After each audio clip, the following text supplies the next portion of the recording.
the meeting. All right, sweet. All right, well, welcome everyone. So like I mentioned, today's book of the month or February's book was all about love by Bell Hooks. And I just wanted to get y'all's consent to see if y'all are down. I could pose a question to kind of kick off the conversation. So if y'all are game for that, I could go ahead and ask it. All right, I see a lot of nodding. Cool. So let me pull it up.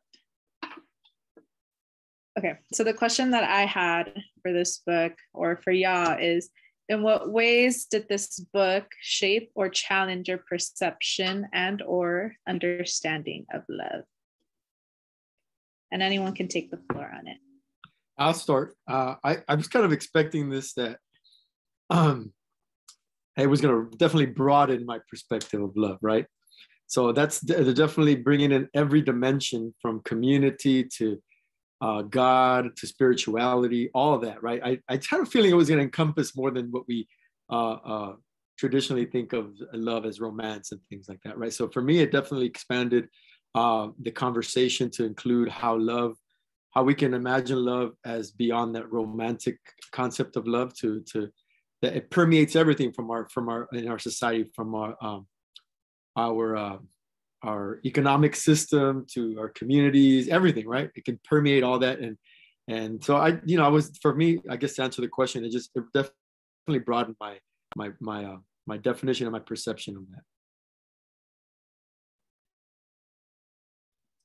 Oh, thank you, Justin. I'm 100% with you on that. Anybody else? I see Sol, hello. You're raising your hand. You can go ahead and share. Oh, hi everyone. This is my first time being in the reading club. So thank you for creating this space. I think for me, the way that this book challenged me, it is in the way of growing up. I would always have this pessimistic approach about love, love doesn't exist, true love doesn't exist. And how Bell Hooks talks about the way that we keep receiving these messages from from songs to movies to just people around us, how they have been hurt and how we have been hurt as well. And we just intake that, we take that in, and we're just dang, I'm never gonna find love, so I'm just going to just hate on love. And I think that's the way that I've been challenged by this book. And also her Bell Hooks definition, what they are proposing to us, what their definition of love is. That is definitely challenging the ways that I have how I perceive the experiences that I have received love, or the moments that I thought it was love, but it was actually not really love. But yeah, so it's been challenging me, definitely. Thank you, Louise. I mean, I combined your name, Sol, and your last name. Thank you, Sol. And for those of you that just stepped in, I did pose a question just to kick off the conversation, right? And it's in the chat, but I will repeat it verbally. So in what ways did this book shape or challenge your perception and or understanding of love? And anyone can go ahead and unmute themselves. Hello, can you hear me well? I'm outside, so it might be a little bit noisy. Yeah, I could hear you. Okay, to add on a bit what Sol said, what it did for me was it taught me that love is an action, so it's not just a feeling. So the things that you show that you do show love, but also showed me what love is not.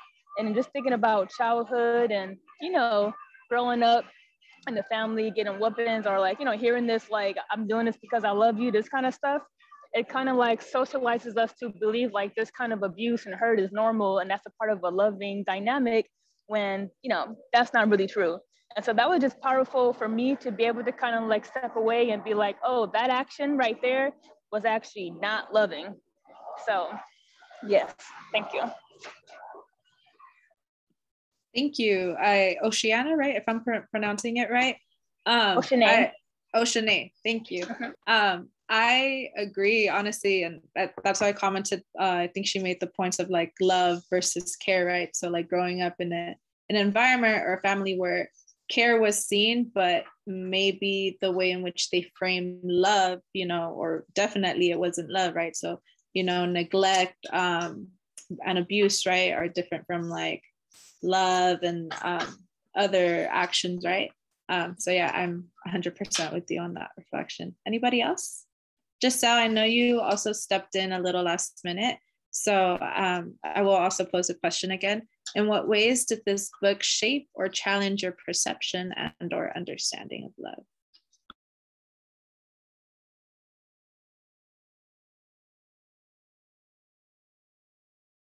Or does anybody else want to share? I will. I was really interested in the community aspect of love because she, talks about living in a small town, but we live in a city, and she talks about putting herself out there. But I think today, because of this real division in politics and a lot of acridness, and that I'm hesitant, and in my neighborhood too, we live in a suburb, you hardly see anybody, like you have to knock at somebody's door. Are you in there? Because people don't go out. Well, it's not just COVID. The other thing I want to say is that we read this book a few years ago, 3 years ago? About 3 years ago. Yeah, and I didn't reread it. I was struggling through some other books that are like, they're like a textbook, book club. But I reread my notes, but then this morning I had, like half an hour, and I started rereading some of the chapters. I'm like, darn, I should have reread this book. It's just so rich. Anyway, so that's my truthfulness today. Yeah, as I said, we read it a good 3 years ago when we first joined the book club.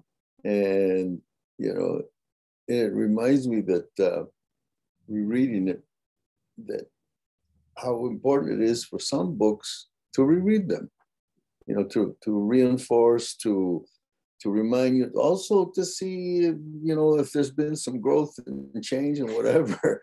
And the thing is, we read this very early on in this new style of politics that, my function in my political discourse is to destroy you or go, aha, we got you, which, it's just grown tremendously since we first read this book. And you say, yeah, there's not a lot of love out there.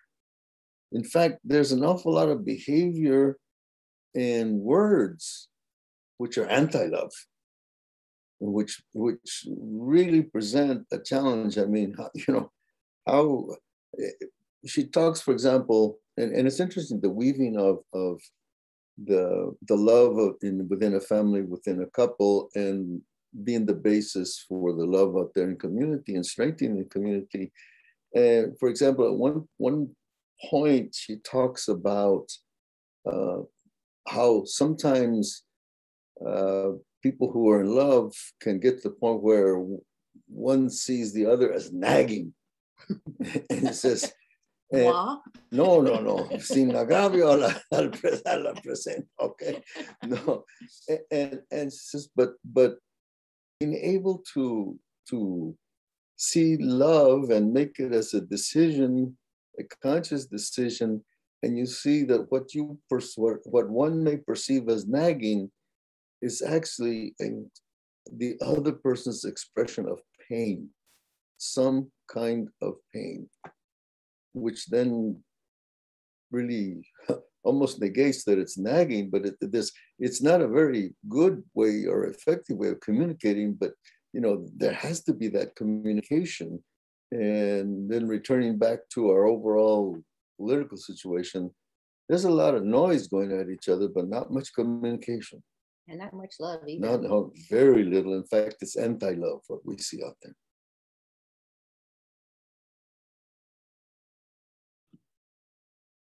Thank you. I just want to add to George's idea of rereading a book, right?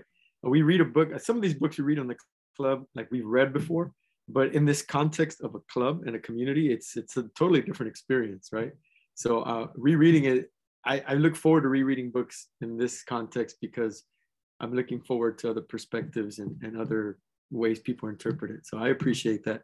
So I'll I think one of the books that we chose for the next coming months, I've read, and I'm looking forward to rereading it because I want to hear what you guys think. Thank you, Justin, and thank you, Irene and Jorge, for sharing as well. I guess I'll share my take too on it. I guess, well, adding on to what y'all were mentioning or the conversation on rereading books too, I had actually read this book a few years ago as well because some friends had recommended it. And I was telling myself, okay, I'm gonna reread it.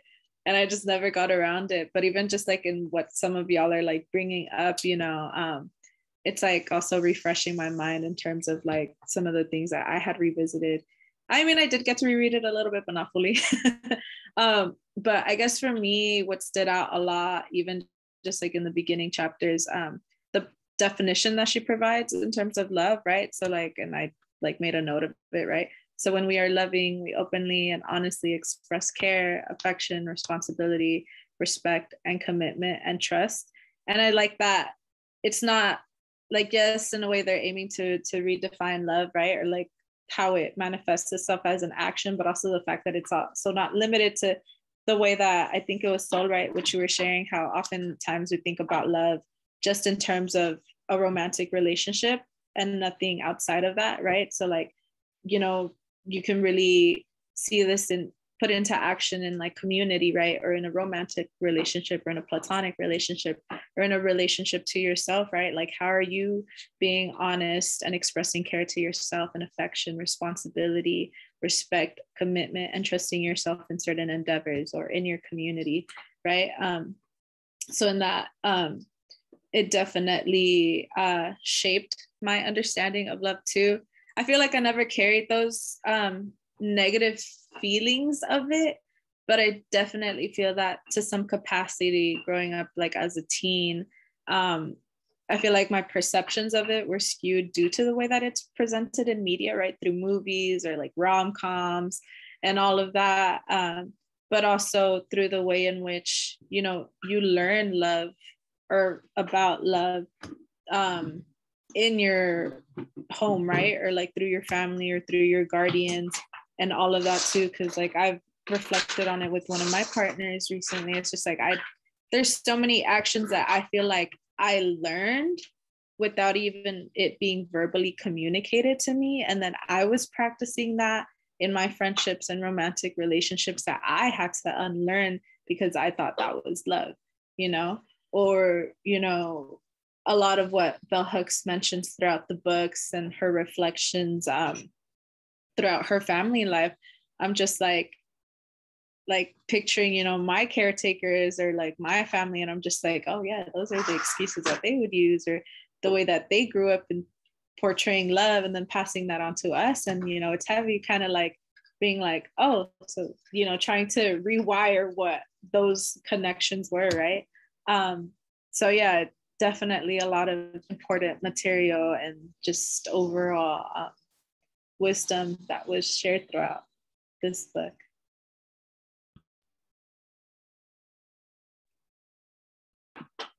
I'll also go, oh, okay, I see that you're raising your hand. Just so you can go ahead and share.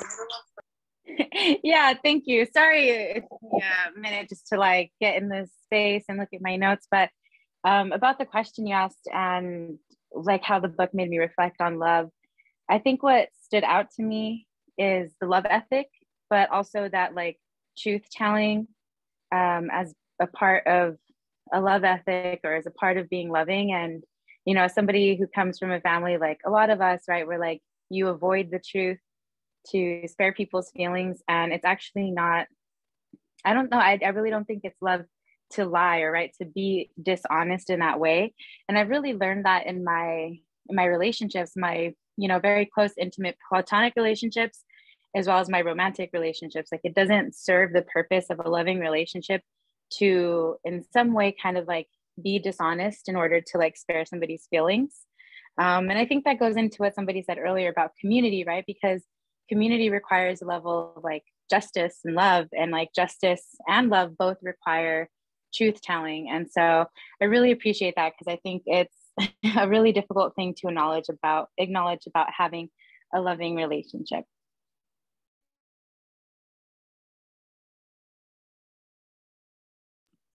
I love that. And I'll also go ahead and share some of the comments that have been shared on the chat. I see, can you remind me how to pronounce your name? Ocean A. Like Ocean Ocean A. Like I'm Ocean A. A. Over there is Ocean B. But I'm That's Ocean right. A. I love that. Thank you. So Ocean A, you shared page 4, right? Love is, you shared the quote, love is the will to extend oneself for the purpose of nurturing one's own or another spiritual growth. But you also mentioned that you really resonated with that quote, right? And Justin is mentioning that they highlighted that definition too, comes up again in later chapters. And so that you appreciated the definition on page 4, but would correct the or to and. We can nurture our spiritual growth and that of others through love. Yes, I agree. All right. Any other takeaways or questions that y'all want to pose? I just to the rest of us? I wanted just to kind of, to me in my mind, what just keeps coming up as I read through the chapters, that you know, love is basically the way you relate to everyone else in the world, right? And how you relate doesn't have anything to do with romance. It's just the way you relate to everyone in the world, like your neighbors, your community, your romantic partner, your children, right? And then that, in that sense, it becomes the solution to a lot of our societal problems, because it's just redefining the way we relate to each other in this world. That's it. That's basically what it is, right? Yeah, sorry, I like wanted to add on to that. I love how like bell hooks wants to redefine the word of love in order to like create a better future with like I think just defining love, because you know, love, as she mentions throughout the book, that love is such like, it's portrayed as something as from like another world and something that's just like mystical. But if it's actually something like tangible and it's something that you can define, and it changes completely like how we can go on and love one another and love ourselves. And yeah, I love how this is my first bell hooks book, and I'm like in love with her. She's this book really changed me, just saying. And I love how she talks about lovelessness, and how in both, like, not just in like lower classes, like in poor families, but in also in like upper and wealthy families, that there is lovelessness, and this like contributes to addiction and like all our like mental health problems. And she later like goes on and says in like in her chapter about greed. I love that chapter too. It's so it like really defines what greed does to society, and like in our homes and in like society and like politically too. It's I highlighted this quote. It says, "The will to sacrifice on behalf of another always presents when there is love. When there is love is annihilated by greed." That's on page 117 for anyone who has the book. So yeah, it's just this idea of greed and power, and like politically, and like in like a platonic or romantic relationship, where it's like power over like it overcomes love. Yeah, I don't know, just a thought. Thanks.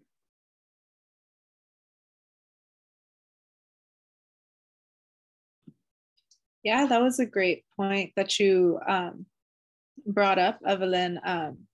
I mean, I think a lot of it ties back, right, to politics and, you know, capitalism, and how there really is a lack of love in those areas too, right? If we're not caring for each other or humanizing each other at the most like basic element in terms of like seeing ourselves for who we are, right, then a lot of that gets lost, and a lot of other things start coming into play, right? So like exploiting each other, you know, whether we see that in the workforce or, you know, within relationships or interpersonal relationships, right?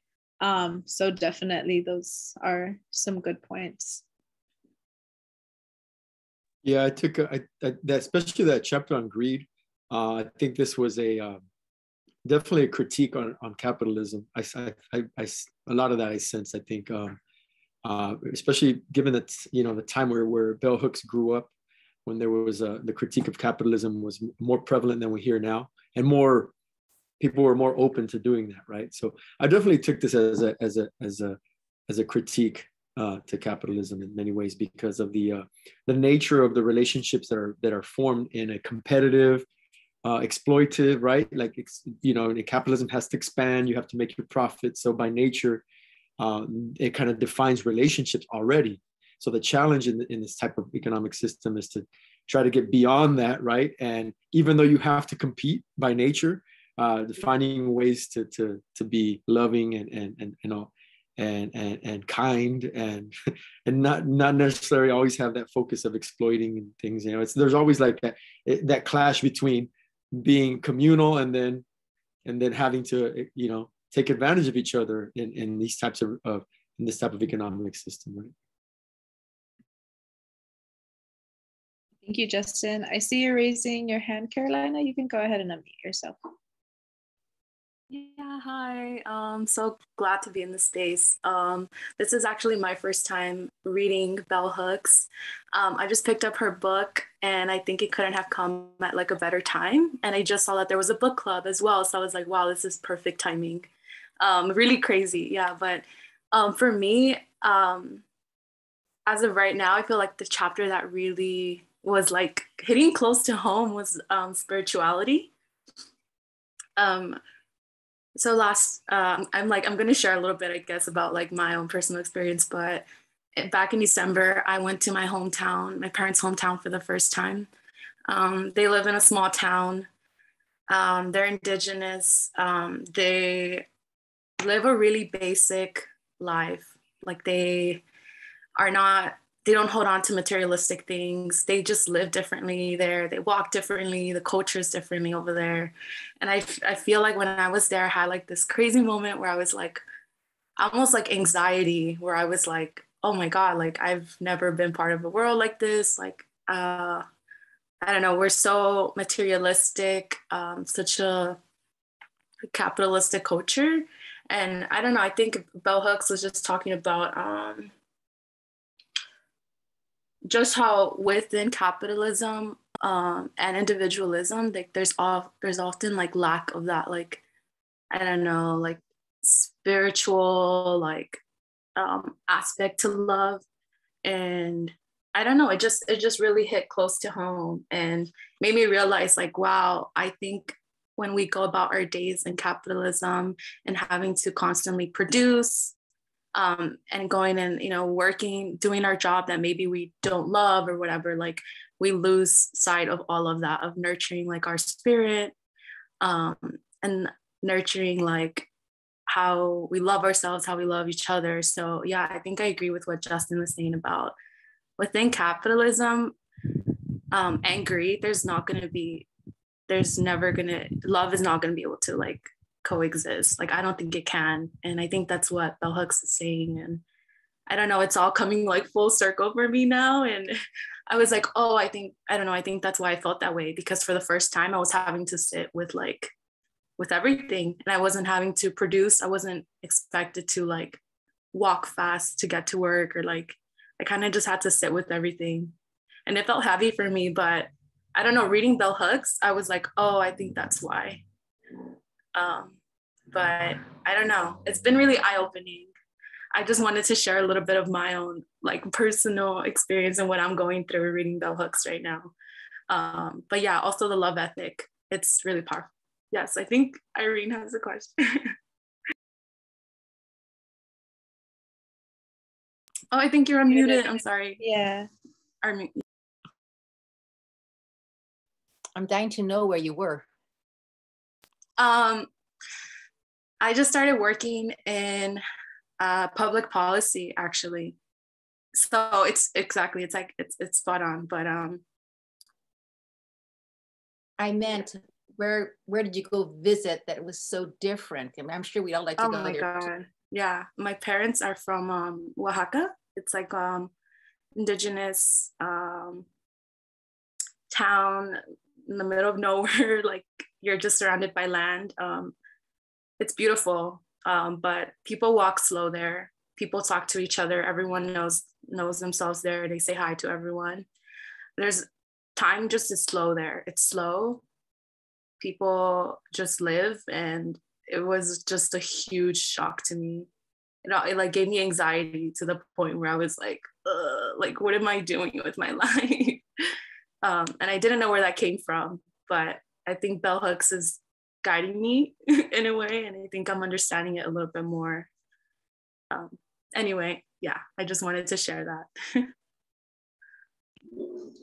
And I think also in the same chapter of commitment and then just thinking about capitalism, one of the things in the books that I kind of had to push back on page 62, I'm just gonna read a little bit of it.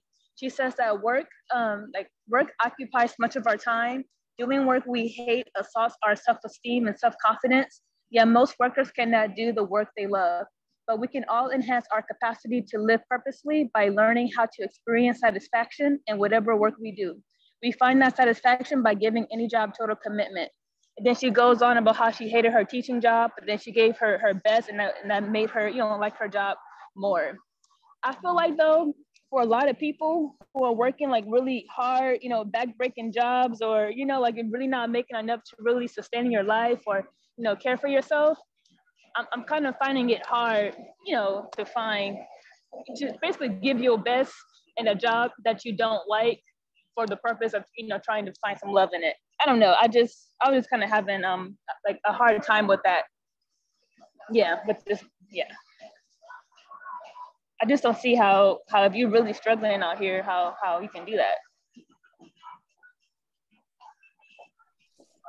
If I could respond, thank you, Oceane, for saying that. I thought about that a lot too, because I recently graduated from grad school, and my parents are from Mexico. So like, grad school was like you have to get educated. It's the only way to get out of this place, And so when I finally had the education to pick something, right? I've never had the privilege, like the luxury to pick a career, pick a job I wanted to be in, right? Like now that I've had that, I've definitely picked something like a nonprofit that speaks to me. And like my colleagues that went to grad school for planning, that are in planning, are like really struggling because it is so capitalistic and it's so bureaucratic, and it's so hard on your soul, I think, to work in such structures rooted in racism. So I think that's a good point that you bring up, because, I think, especially in capitalism, in a world where most of our jobs are service oriented, like we don't have as much option. And it kind of sounds like in her example, using a teacher, like there's some degree of choosing that person can do, right? Being a teacher requires a certain level of education that is not attainable and accessible for a lot of people. So thanks for bringing that up, because I definitely think that is something to expand upon.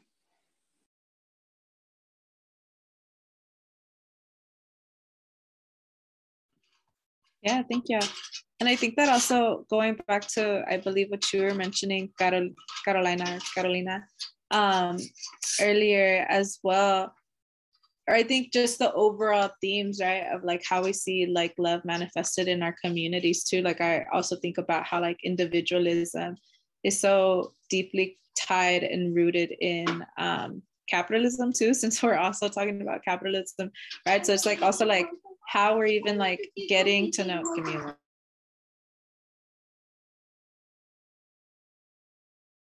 sorry. Like how we're even like getting to know like those around us, like as close as our neighbors, right? Or also like, I guess respecting boundaries. Some neighbors, you know, don't, you know, want to, you know, be in community like that. But I feel like that culture is like felt so heavily here, you know, from what I've heard from my parents, but also like in having had the chance to also visit our families. Like I have family in Oaxaca as well. And you know, visiting the pueblos, and everyone's so like interconnected, like everyone knows each other, right? It's a much slower pace in comparison to over here. We're always like on the go.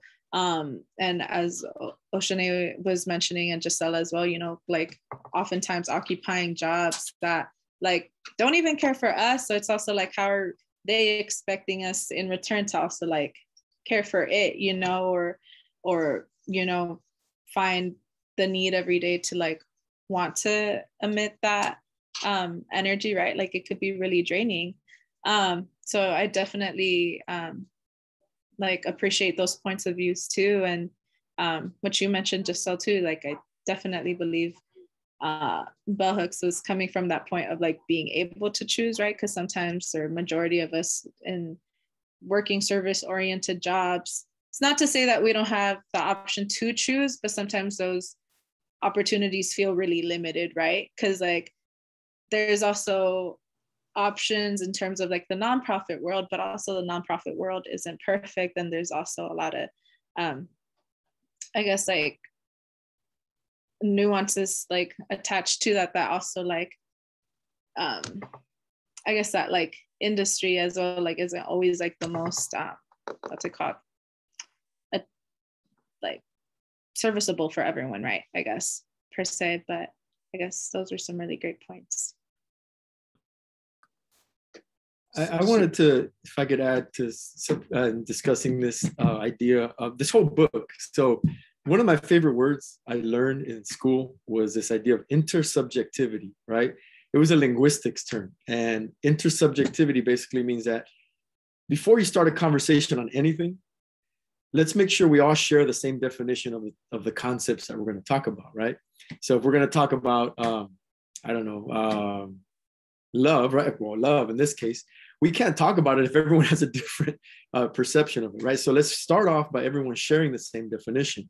So it got me to thinking this entire book is trying to give us a definition that we can all share, so then we can move forward in our society. So the challenge in that was that Carolina is talking about the way she experienced community and all that in Oaxaca. I think that's the challenge of the United States. So in these communities, these indigenous communities that have been together for hundreds and hundreds or thousands of years, they share a definition of things, right? We're new, this country's new, and we have millions, or not say millions, but thousands of cultures mixed in, and we're still at the stage where we're trying to define the same definitions of everything that we experience in life, right? So I see this book as, here's a definition of love. We all need to kind of share a definition before we start moving forward as society. And so then we're going to experience things different in a place where they have shared definitions. There's intersubjectivity on things like nature and love and all that. And here everyone is coming from everywhere. And so then we are all over the place. And I think that's the challenge of the United States, right? The challenge of the melting pot. And I would argue that if we can make bell hooks, for example, a textbook, or you know, in our media, everyone shares this idea of love, then it'd be a little easier for us to kind of, you know, move forward as society and in community. It's because we share the same definition, but we don't at this point. And this whole book is trying to give us something to stand on, right?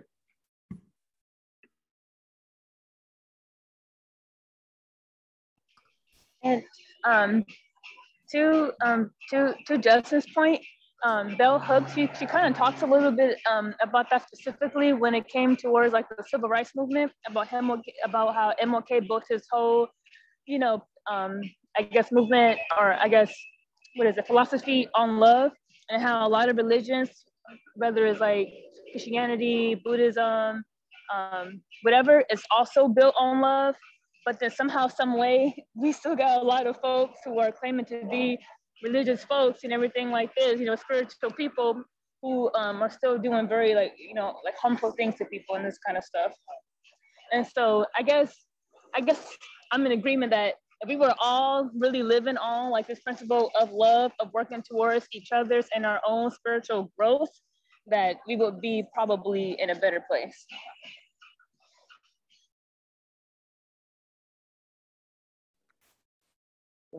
Okay. Following up on that, you know, there's an earlier period when, you know, in social sciences, we always used to talk about just that. First you have to define your terms, your operational terms, to be able to make any sense out of any discussion of a social situation.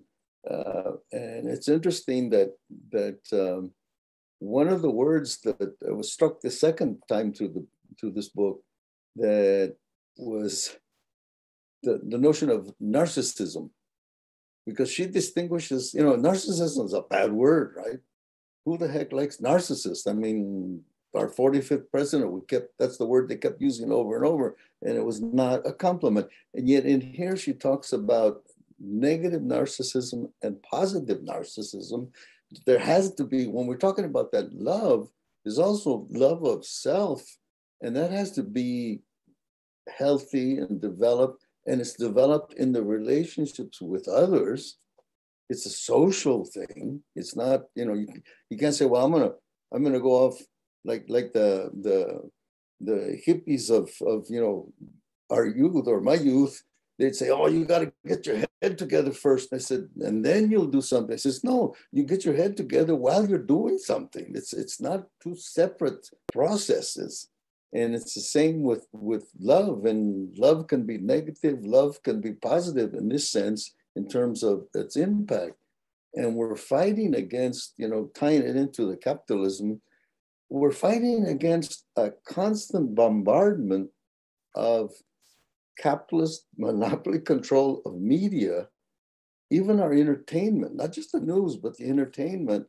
You have the rom-com type movies that, you know, present a false notion of love, and our language, you know, comes from there. This idea, the thing that always gets me is that, you know, it goes into some of the ceremonies. We haven't been to weddings in a long time because we're in a cycle where there's no weddings going on in the family. But this notion of two shall become one. No, two remain two, but you somehow have to come together in another unit called the pareja.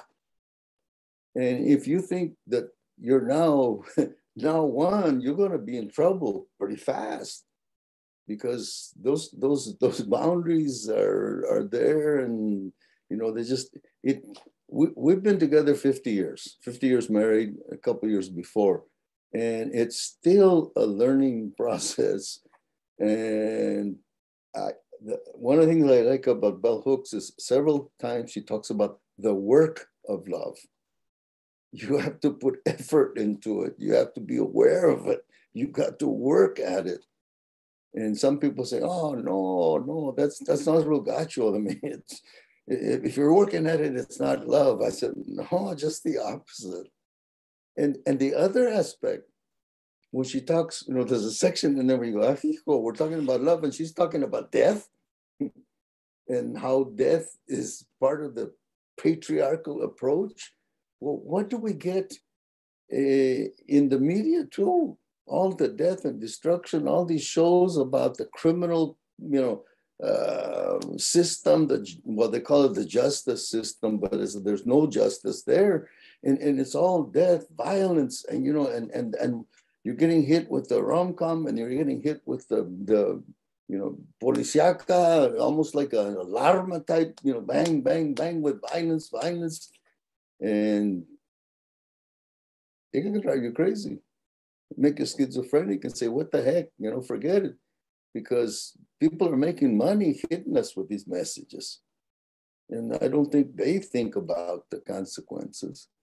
And I don't think we think about the consequences.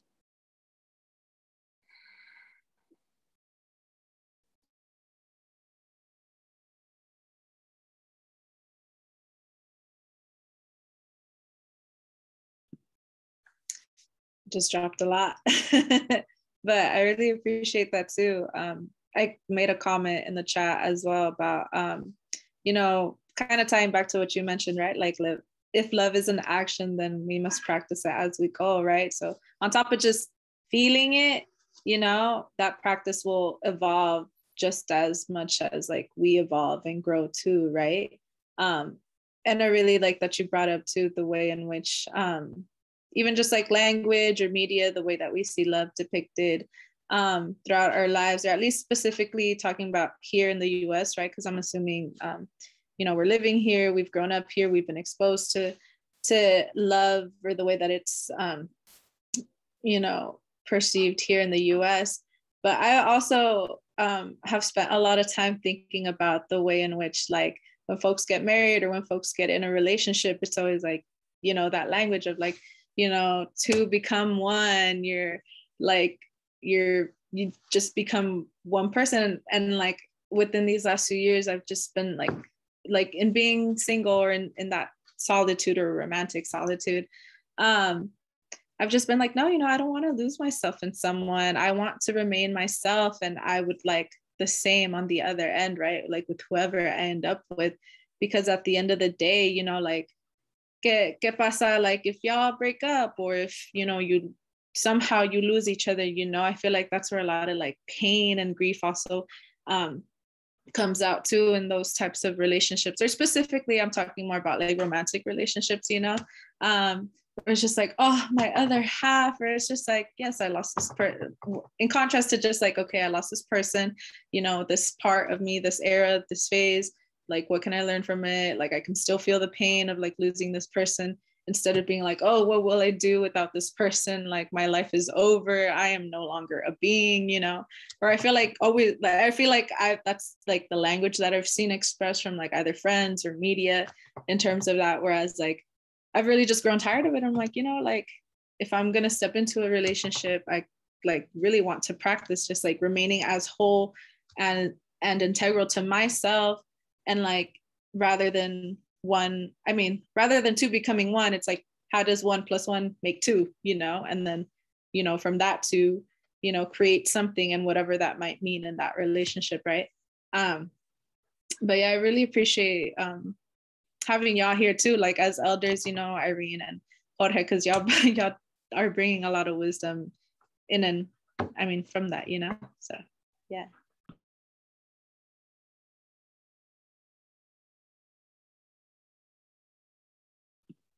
Any other points that y'all want to bring up, or highlights from the book? I think for me, so I currently work with middle school students, and so it's interesting to like be able to like be with them and spend some time with them, and also read this book, because Bell Hooks also talks about children and youth, and the ways that like we should, like as adults, we should talk about love in a more like it's something achievable, like it's something that can happen, and it's an action, right? And so I'm just thinking about all this messaging that I used to get when I was younger, and all the messaging that these youth are getting now. We recently had a Valentine's celebration, and we decided to do more of like a workshop type of style, talking about building healthy relationships, instead of like you know, like, because we wanted to drive the point of like, you know, it is Valentine's Day, but don't have these expectations that if somebody gives you a piece of chocolate, like they love you, because, you know, somebody can still be abusive and give you a piece of chocolate on a day, like and or, you know, just like talk behind your back and still give you a piece of chocolate the next day, like so I'm hoping that, you know, as I finish off the book, I get to like practice that too with the youth, and the ways that I am speaking about love, or how we're building community with youth, and also like hear them out too. Like I feel like a lot of adults just impose our ideas already about love or about community onto youth, and it comes from, you know, this, like when adults speak to you, sometimes it comes from like this hurt that adults haven't resolved within themselves. And so it's just amazing to like be able to work with youth and like tap into like how like their imagination, like they have such an amazing imagination that it just needs to, you know, we just need to be able to like support that imagination that youth have, not really interfere with that or trying to like impose our ideas already about love. So and I think the chapter about justice, the justice chapter, when she talks about children not being able to, like children do not have a collective voice, that is really like I'm unpacking all of that too, because it's putting into perspective that like youth are under the custody of their parents, right? And so if youth are receiving abuse, they cannot go with other children or other youth to create like sort of like this collective voice. They kind of have to depend on adults who are doing that work for them, advocating for themselves, for the youth. And so I'm just like trying to like, how can I practice in my everyday when I'm interacting with the youth ways that it can be liberating for youth to hear you know, I was actually having a conversation with one of the youth about this book because she saw my book and she's like, oh, all about love. And so she read one of the, like the, I want to say the preface. And so she was like, oh, I like, let me know like when you finish the book and like share with me. And so I was sharing a little bit about it and she was just like nodding her head, just like thinking about that.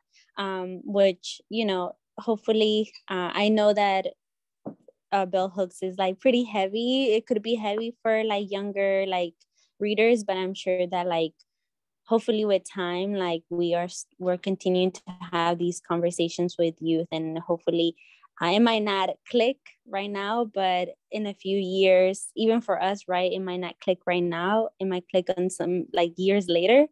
But yeah, I'm just like thinking about the youth that I work with and reading this book and how we can have like these liberating conversations with youth. Yeah, and how we can be like different from the rest of the messaging that they get every day from media. Mm-hmm. Thanks for sharing that. I think that you bring up a good point about youth, right? There's a chapter, I think the early on, where Bell Hooks talks about the notion or the concept of cathexis, right? Do you guys remember that one? Cathecting, and how you confuse connection to someone as love. Chapter 2, I think it is, yeah, love. You confuse a connection to someone as love, but that all that is based on your on the definitions of love you're learning as youth, right? And it reminded me, has anyone ever listened to, I'm sure a lot of you have listened to Lauryn Hill's album, Miseducation of Lauryn Hill, right? And in between the songs, there's conversations with youth about love. And it made me, as I was reading this book, I was like, I think this probably was inspired by this book as I was, that song, that album, right, by Lauryn Hill. And the fact that she's attempting, or the character in this CD, or back when I had it was a CD, back in that album is attempting to have a conversation with youth about what love is. And they're spewing out all these faulty notions of love that are romantic and all that. And it reminded me of Soul, and thinking maybe those are the types of things she was hearing as she talks to students about love. I also work with middle school students. I've never had this conversation with them, but I think maybe that's where we start as well. Like you have in that chapter 2, Bell Hooks talks about how our first relationships with our parents is where we start to learn affection and maybe confuse things, and with cathexis, right? So yeah, anyway, it just reminded me of Lauryn Hill's album, Miseducation, and that title of the album, Miseducation of Lauryn Hill, points to like how perhaps you may be miseducated about what love is as a young person, and then that influences the rest of your life. Lauren Hill.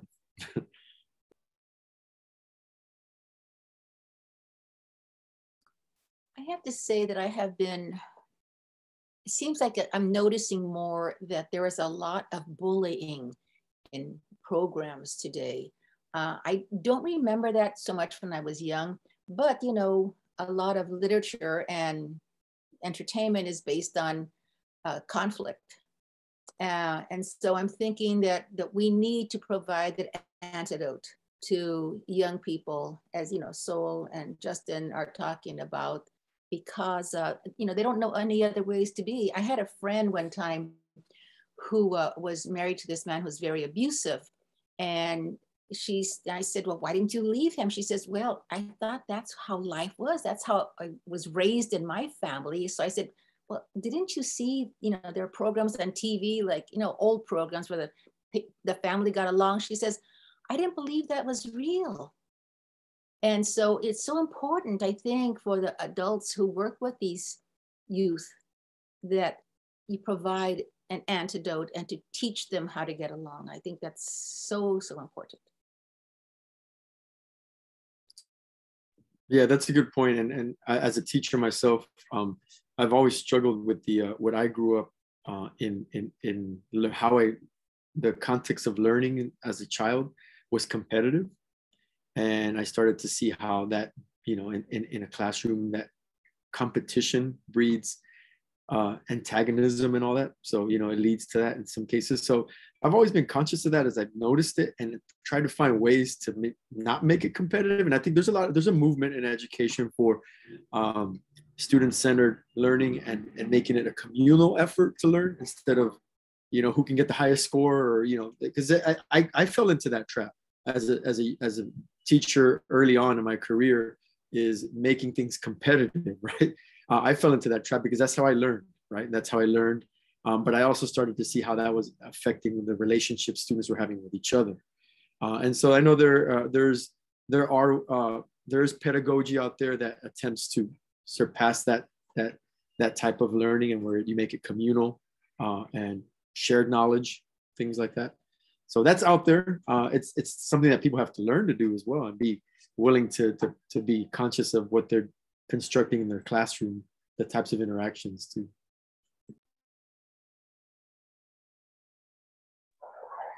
And I have a lot of nieces and nephews, and so I've been thinking a lot about how can we disrupt the passing down of, you know, generational trauma and harm and whatnot. And I think that what everybody here has said is like the first step, you know, was basically teaching kids like a different definition of love, and letting them be able to have more decision-making power, more agency, you know, over their bodies, over their lives. But something else I've been trying to do, because I've been thinking about what's my part in this, besides talking to the kids, you know, saying I'm listening to you, I hear you. I've been also talking more openly with my siblings about childhood trauma and about harm and everything that, you know, has been done to us since we were kids or whatever, and how we can pass that down to our own children without even knowing it. And Bell Hooks talk about loving yourself. And she said that if you don't love yourself, you really can't love, you know, anybody else. And I kind of believe that when you have a lot of unresolved trauma that you're dealing with, I mean, at least me personally, I find it hard to love yourself wholly that way. And so there's no way that I can try to teach my own nieces and nephews or children, whatever, how to love themselves like that too. So I just been talking more open and more freely about, you know, generational trauma and how we can actively do stuff to try to undo some of that, unlearn some of that, and make it not taboo. Like, make it not like, you know, let's not, you know, discuss this, because that's how we keep passing it down. And I mean, my parents' generation and their generation is from a different time, and they probably had a lot harder life than what, you know, I have now. And so some of the things that they probably did came out of survival. But now, since we're living in a little bit of a different era, we can hopefully have different actions, you know, and treat our children a little bit differently. And so that way they don't have to feel that same, you know, sense of I need to survive, so I gotta do what I gotta do.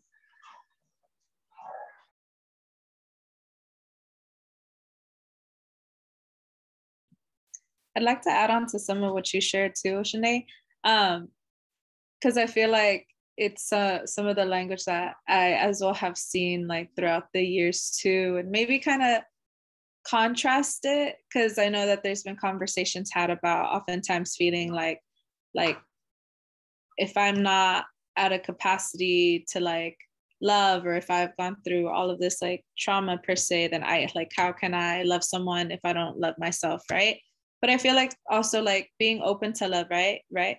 So maybe we don't know how to love ourselves yet, but sometimes by like being with other folks, whether it's like, again, like platonic and community, romantic, like we are also learning from that, right? We're seeing different examples. So maybe we may have grown with a misconception of love, but also by seeing it practiced differently by others, then we can also like be like, okay, that's the type of love that I want to receive and that I also want to give, right?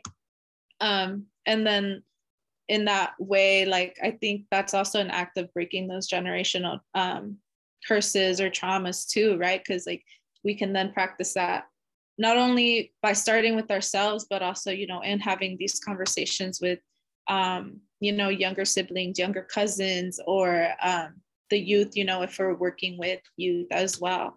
So I think in a way too, that's how we can start at it, you know, like either just planting the seeds or also starting at the root, being ourselves as well, you know, like what are we going to do differently or practice differently in order to like, you know, make that change, right? Because we have to start somewhere, you know, because eventually we just get tired of these cycles, right? So yeah.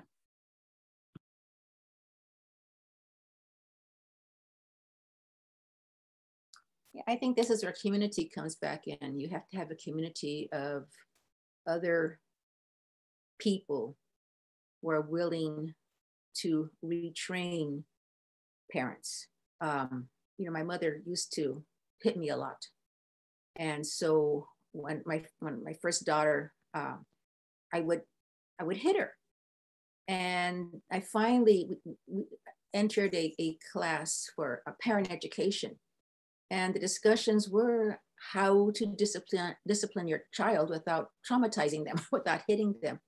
And it just totally changed my life, my children's life.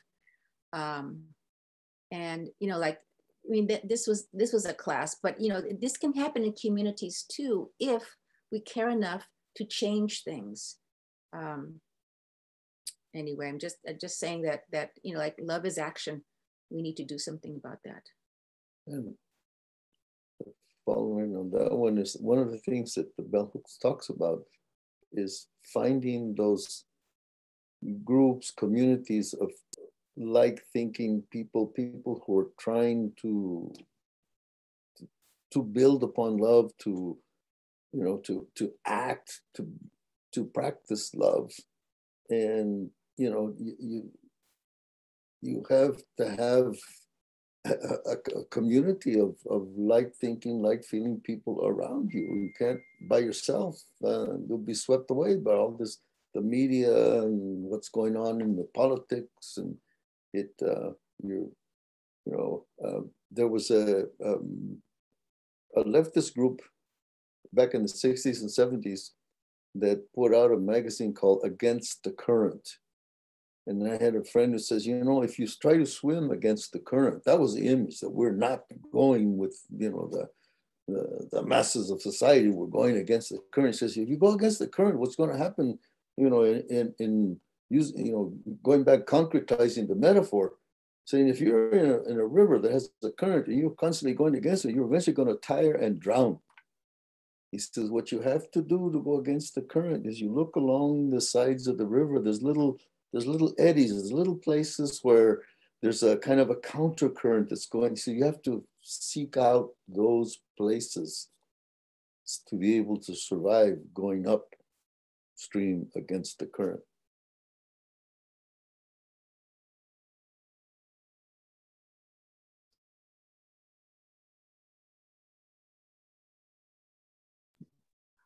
That's beautiful.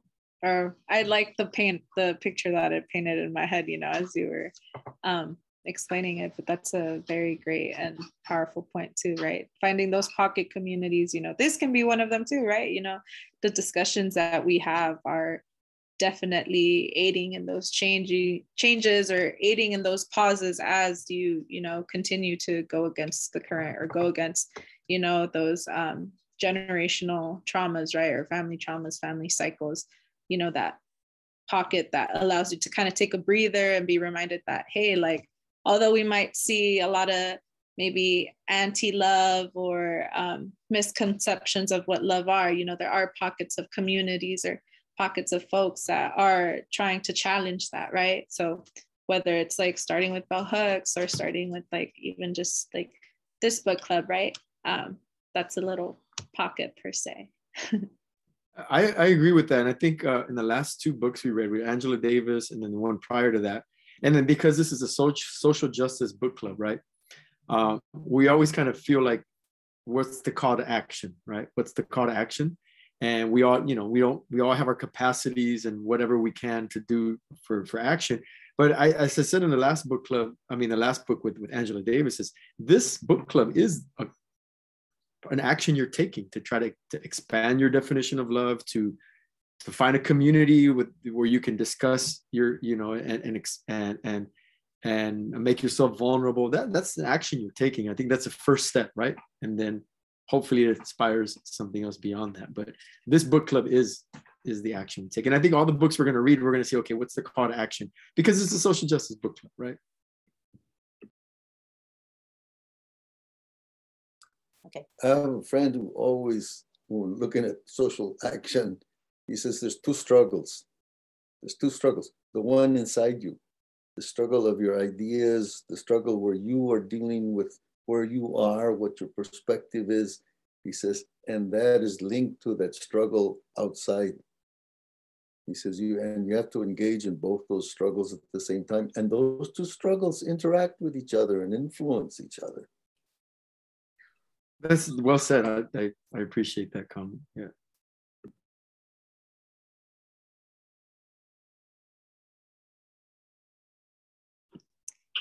All right. Are there any other comments or highlights that y'all would like to bring up with regards to the book or conversations? I know we have like a few more minutes. I just had one thing.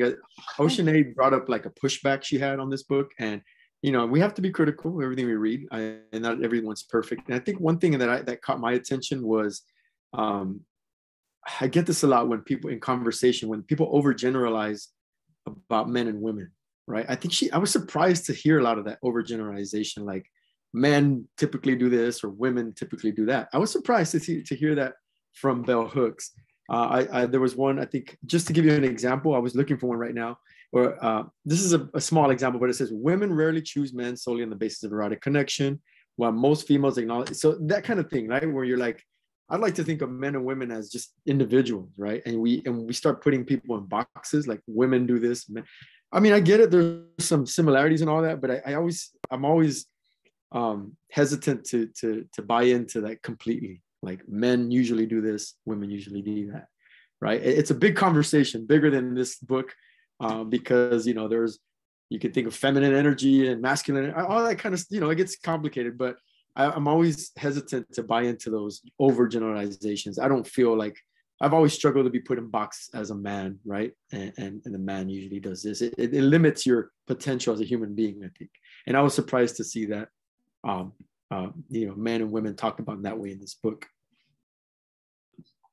You know what? Yeah, that's a good point. Now that you bring it up, I feel like for me, it kind of just like went over my head, because I was just like, I feel like it probably just has to do with like the time in which it was written, or maybe like I don't know, but I'm with you on that 100%. Yeah, I did notice that too. Me too, actually. And it also caught me off guard a little bit, because she made like these sweeping generalizations. But, also like as somebody, like I went to like a very liberal arts college type thing. And so even just thinking about gender, I don't even think about gender like in this binary type way that she kind of touches on it in the book. But I also know that she is a queer feminist author. I think that's how she describes herself. So I was kind of surprised. So I'm wondering, if she would have rewrote this book like a new edition, if she would have went back and changed some of that stuff. Good point, Oceane. I think it's the time, right? It's the time and the conversation in our nation at the time and how things were being talked about. Yeah, I don't know when this book was written. I didn't bother to check. I mean, that's important, right? Context. Well, I don't know. I don't know when it was. Does anyone know when this was written? It was 2001.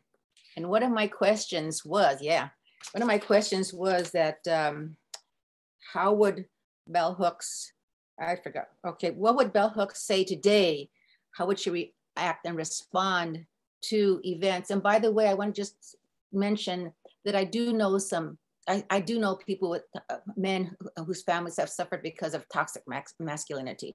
Okay, I mean, it's very, very real to me, but there are so many men who don't. But, you know, like she talks about how violence in our community, you know, people who reenact wars, who attack the government, you know, who all these things. And I think today, you know, we've had a lot of progress, you know, things, but right now I feel like we've stepped back, that things have become more, and to me, scary.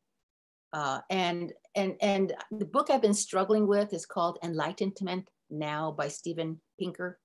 And he talks, you know, about capitalism versus totalitarian or dictators.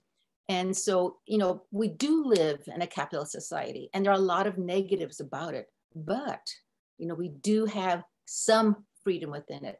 Anyway, so I'm thinking like my challenge is going to be, I know I'm saying lots of different points right now. Sorry about that, but that's what my brain runs like that. You know, I was going to challenge everybody to, you know, to choose an action and follow it until for a while, try it out. maybe not cursing every driver. I'm just kidding, but anyway, I said my piece. I'm not sure how many people know this, but Bell Hooks recently died in December. So yeah, I think I wish we could have asked her, you know, but yeah, she passed away, unfortunately.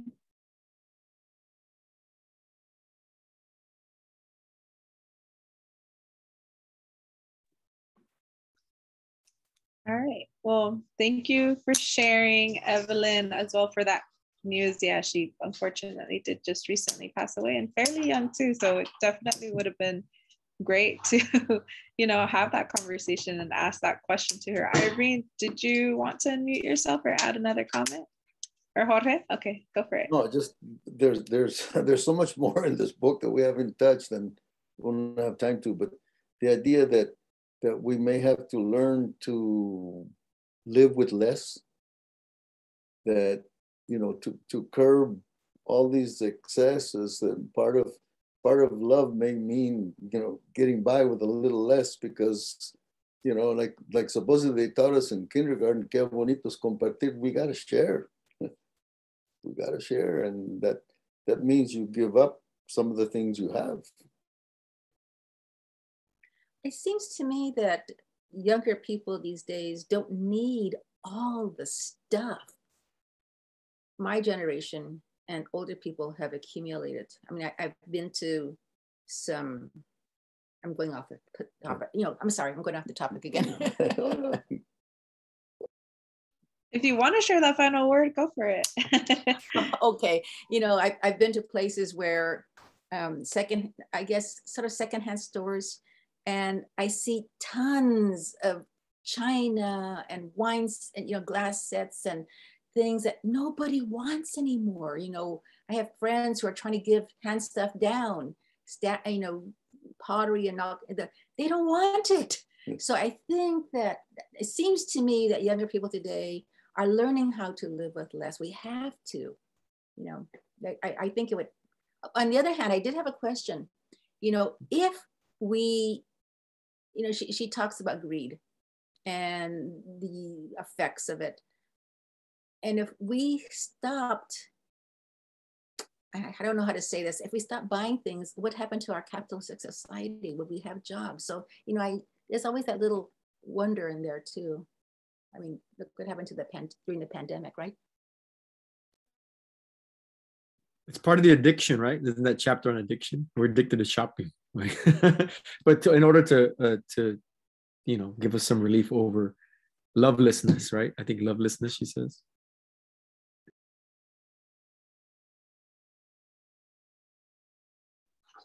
I think too, and a part of that love or like being in community too is also like rethinking different ways. Or I know like seeing the end of capitalism probably isn't like within our like foreseeable future anytime soon, right? But also rethinking different ways in which like, we would want to live, right, as a society, as a nation, moving away from like those imperial conceptions or like nationalistic ideas, because as repetitive as it sounds, a lot of the root of like our like suffering or like disconnection as a society as a whole, is tied to capitalism, right? And there's a lack of love in capitalism. There is like a lot of greed, tied to capitalism, right? So it's also like as a collective, as a community, like rethinking the different ways that, love can be manifested in these practices in our politics. If it means consuming less, then by all means, right? Because as well, like our love for our earth, our planet, the land, right? Also trying to care for it in that sense. And the generations to come, making sure that they also got, some time here as well, right? But yeah, I did see, Ingrid, that you mentioned that this was your first time attending.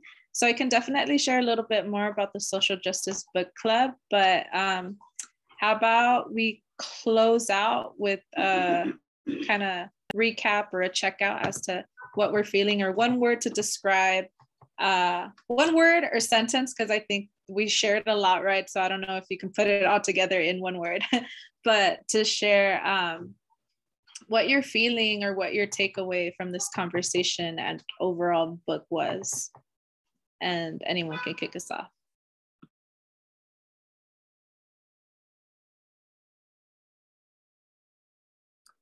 Well, I'm grateful to be in this community of readers. Yeah, gratitude.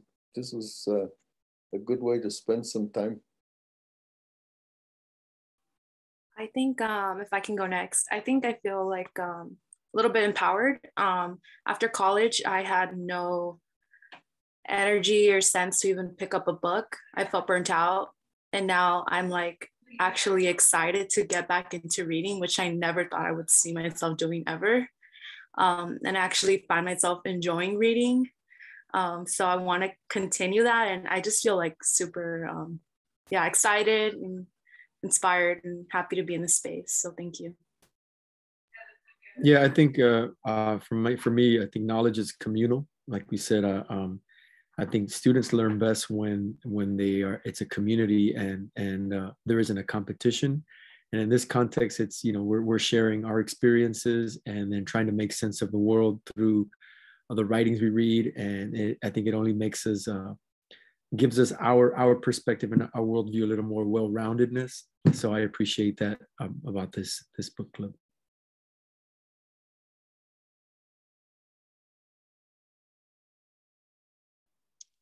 I can go next. I think for myself, I'm feeling curious to keep learning about love and about ways that we can practice love, and the ways that these authors and writers also practice love by writing whole books about the topics that we are curious about.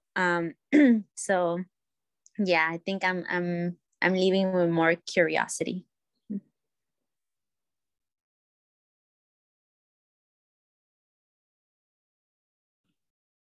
Then Oceanae, Evelyn, Shirley, or Ingrid, do y'all want to check out for today's session? Yeah, I'm sorry. Oceanae, do you want to? Okay, I'll just go. I think for me, it's like love is powerful, and love is communal, and yeah, I think just like how love can reshape all of us, and how love is also action, and it's, you know, it's not just romantic, you know, of course not, but yeah, that's sort of what I got. Yeah, thank you, by the way, for hosting this, and for everyone for sharing this on.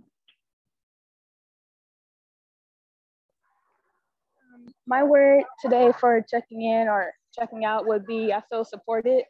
I echo everyone who said that this is like our own little community, and I truly do feel like that, and I truly do believe that. I feel like this is like a non-judgmental and just open space to really talk about our own intellectual ideas and everything, and how we try to apply those in our practices. So I look forward to this book club, you know, every month, and I just also appreciate the books that we choose to read. I'm really excited to read Tattoos on the Heart one of these days. Because in college, I mean, and even when I did my master's program, we never really read any books by people of color or that touched on these topics. And that's honestly a shame. So this is like the space where I get to finally really dig into this stuff, like for real, like I want to. So I feel supported today.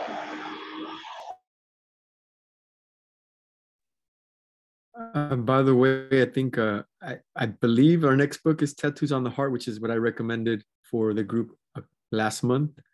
And I wanted to reiterate something I mentioned back then, is that if you're going to read it, if you are willing to, I highly suggest the audio version, because Father Boyle, Father G, as he's called by the gang members in his group, he narrates the book, and he just makes it a lot more. It adds a layer of entertainment as he reenacts the scenes and conversations he has with the people he works with. So that's the book I think I'm moderating next month because I chose it. But I highly recommend audio version if you can do that. I prefer audio in general.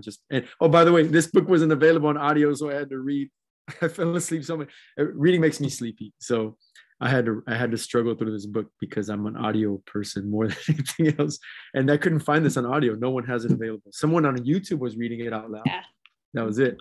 But it was hard to kind of, play that like if you had an audiobook. So anyway, Tattoos on the Heart, I think, is the next one. Is that right on the schedule? All right. I'll read out for Shirley since she just added to the chat. She said, my mic is giving me issues, but I did want to thank everyone for this space and this opportunity to share our ideas and feelings regarding these amazing books. I really enjoyed this book. It was very eye-opening regarding love, and I'm excited to continue reading great books with everyone. Thank you, Shirley. And Ingrid, do you want to close out? And I could be the last one to close out as well. Yeah.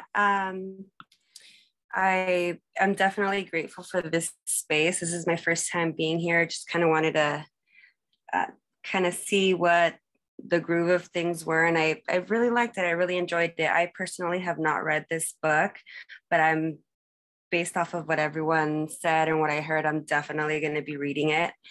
So I'm definitely interested. Definitely, I'm